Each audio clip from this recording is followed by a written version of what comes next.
రామ్ గారు బాగా ఫీల్ అయ్యి రాశారు ఈ పాట, అందుకే. సాగర్గా ఫీల్ అయ్యి రాశానండి. అప్పుడు కాస్టింగ్ కూడా అవ్వలేదు క్లారిటీకి.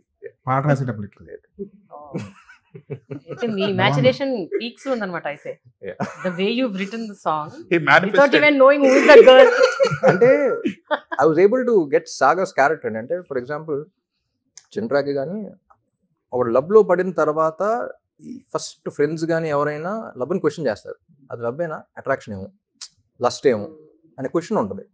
దానికి ఎలా చెప్తాను, నేను ఫీల్ అవుతున్నాను రా అది లవ్ అని వీళ్ళకి ఎలా చూపిస్తాం, ఉండలేరా అది కాదురా ఇది వేరురా అని చెప్పలేము.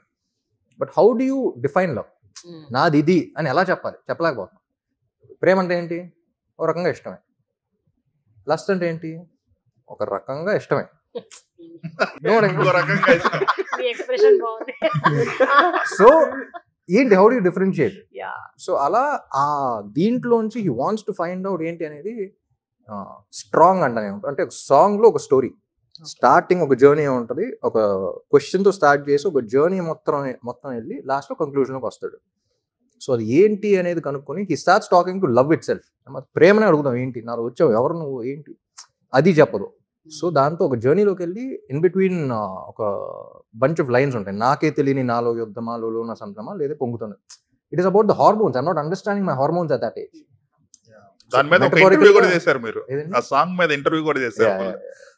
Each and every lyric explain చేశారు. సో ఫైనలీ వచ్చిన తర్వాత ఇది ఇంతే, నీకు అర్థం అవ్వాలంటే నువ్వు లవ్ లో పడాలి, అడిగితే అర్థం కాదు. అది ఇదివరకు ఎప్పుడైనా రాయడానికి ప్రయత్నించారండి తెలుగులో? రాశారు,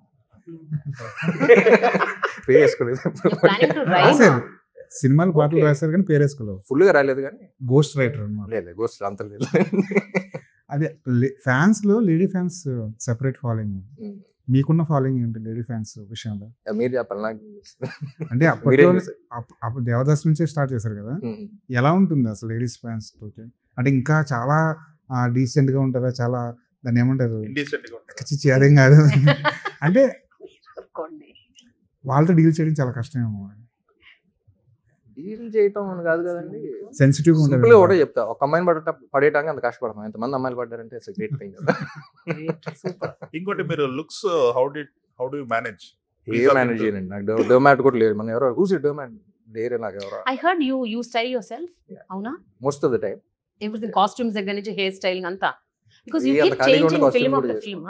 మరి ఖాళీగా ఉంటే కాస్ట్యూమ్స్ కూడా చేసుకుంటా. Nice. Okay. But it's not a specific thing. అంటే when you know how to do something, ఇది బేసిక్. అంటే స్పెషల్గా దీనికి ఒక ప్రొఫెషనల్ కావాలి దీనికి క్యారెక్టర్ కంటే then I get some. It doesn't require that much of this thing. Basic నాకే క్లారిటీ ఉందనుకుంటే మనం చేసే పని పక్కన వచ్చి 2 గంటల సేపు చేస్తూ ఉంటే మనకు కొంచెం ఇది ఉంటుంది. సో ఏదో సింగిల్ టేక్స్ కూడా అదే, అందరూ సింగిల్ టేక్ డాన్స్ షాట్ 10 షాట్లు తీసే బదులు మొత్తం ఒక 1.5 minute డాన్స్ చేసి అయిపోద్ది కదా. ఇందులో కూడా సింగిల్ టేక్లు ఉన్నాయండి ఈ సినిమాలో. షార్ట్స్ డైలాగ్ ఉంటుంది, సింగిల్ లెందీ డైలాగ్ ఒకటి ఫ్యాన్స్ గురించి.